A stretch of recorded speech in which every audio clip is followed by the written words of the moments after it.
Bonjour à tous, donc je prends le relais de l'article Objectif Éco pour vous présenter un deuxième cas Fibonacci, ce coup-là sur le CAC en H4.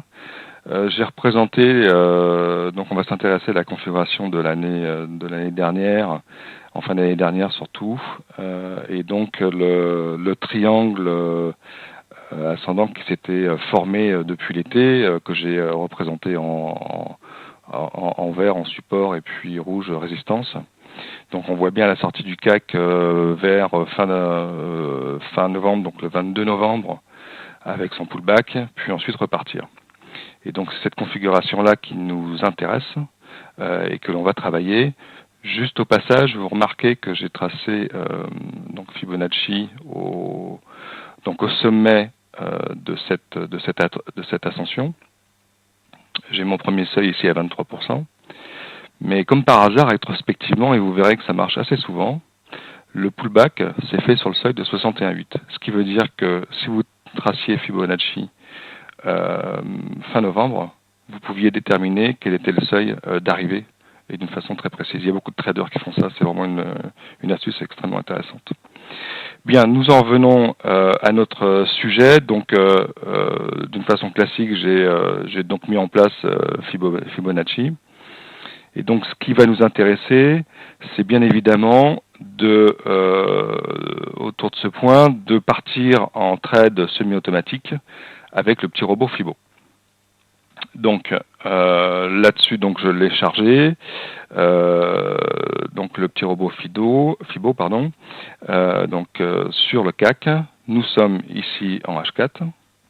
Et donc les propriétés de l'expert, donc du petit robot. Donc en l'occurrence ici j'ai mis un dépôt de 10 000. Ici j'ai autorisé les opérations longues et short, mais éventuellement, puisque on s'attend plutôt à un rebond de buy, on pourrait mettre uniquement les longs, c'est pas obligatoire.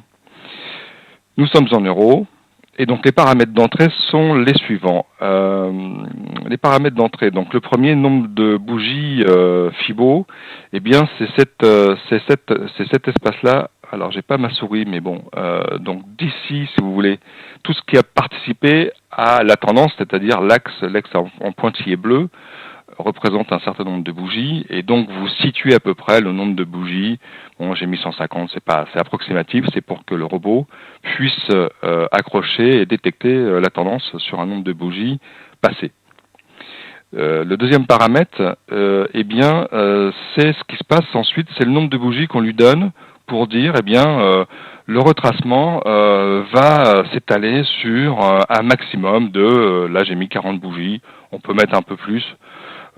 Par expérience, il est normal d'avoir un ratio on va dire d'un bon tiers entre le grand mouvement et puis le retracement.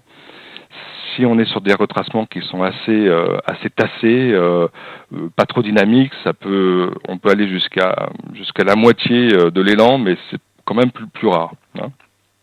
Donc là j'ai mis 40, pareil vous pouvez mettre 50, c'est pas très important, c'est pour caler en fait le petit robot Fibo. Ici, donc là le 330, ça c'est un paramètre important. En l'occurrence, je fixe la hauteur de la tendance à partir de laquelle le petit robot Fibo va considérer qu'on a un grand mouvement. Là encore, je fais un petit rappel sur mes articles, puisque j'avais dit qu'il n'était pas sérieusement envisageable d'imaginer une représentation Fibonacci efficace si le mouvement de tendance était trop faible. Et donc là, en l'occurrence, je l'ai situé à un peu plus de 300 points. On en a un donc ici. Donc je l'ai mis à 330. Pareil, à 300, ça démarre pareil. Et puis ensuite, donc on attaque trois paramètres qui sont vraiment très simples. Vous retrouvez le premier niveau à 23,6, le deuxième niveau à 38,2 et le troisième niveau à 50%. Et donc vous les activez, suivant que vous souhaitez faire un rebond sur R1, R2 ou R3. Donc en l'occurrence, on va s'attacher à faire un rebond sur R1. Voilà, donc le valide. J'ai laissé les paramètres accessibles. S'il y en a qui avaient l'habitude comment dire, d'utiliser Fibonacci, mais pas exactement sur ces seuils précis, vous avez la possibilité de mettre quelques dixièmes en plus ou en moins si vous avez adopté depuis quelque temps un trading qui s'inspire de Fibonacci, mais qui n'est pas exactement sur ces seuils. Il y a quelques traders qui font ça. Voilà. Ensuite, donc vous avez votre nombre de lots. Là, je l'ai mis à 10, mais bien évidemment, vous pouvez le mettre à la quantité que vous voulez, 1, 10, etc. Et puis, on va retrouver le trading stop que j'avais développé dans le petit robot tout simple, qui va nous permettre d'avoir un stop suiveur sur une prise de position Fibonacci, et qui va donc nous protéger la position. Donc là, je l'ai mis à 20 points. Vous pouvez le mettre plus bas pour bien vous protéger. Vous pouvez le mettre avec d'une façon plus importante pour laisser les aléas de ce rebond-là. Donc je valide. Je lance la simulation, le backtesting en l'occurrence. Voilà, vous voyez, c'est très rapide. J'ouvre le graphique. Et donc voilà ce que l'on va découvrir. Donc si je me remets en H4 et que je zoome pour avoir à reconnaître un peu la figure que l'on avait. Donc ici on a notre point de démarrage au mois de novembre, hein, à la sortie du triangle.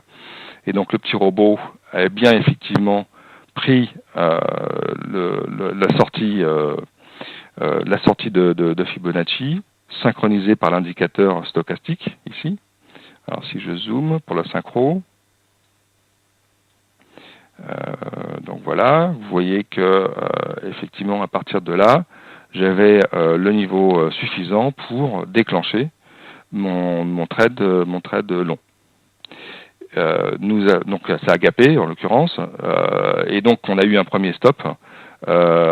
Et donc comme on était dans les conditions tout à fait favorables pour Fibonacci, le petit robot a enchaîné une deuxième suite de positions, et donc en finale ça nous fait un trade de 600, un peu plus de 600 euros. Donc vous voyez, c'est pas mal.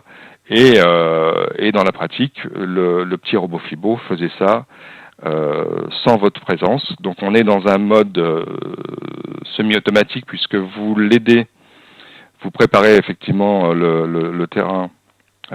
Vous préparez le terrain quand vous commencez à sentir, là c'est en l'occurrence mi-décembre. Bon, ça commençait à sentir un élan qui allait s'épuiser. Donc c'était tout à fait intéressant d'embrayer et de mettre le petit robot Fibo, et même en H4. Et donc le jour, donc en l'occurrence c'était pratique parce que si vous étiez en vacances au ski, ce mouvement-là s'est passé fin décembre. Donc c'était vraiment extrêmement pratique de mettre ce petit robot Fibo qui vous gérait votre trade d'une façon quasi parfaite. Voilà.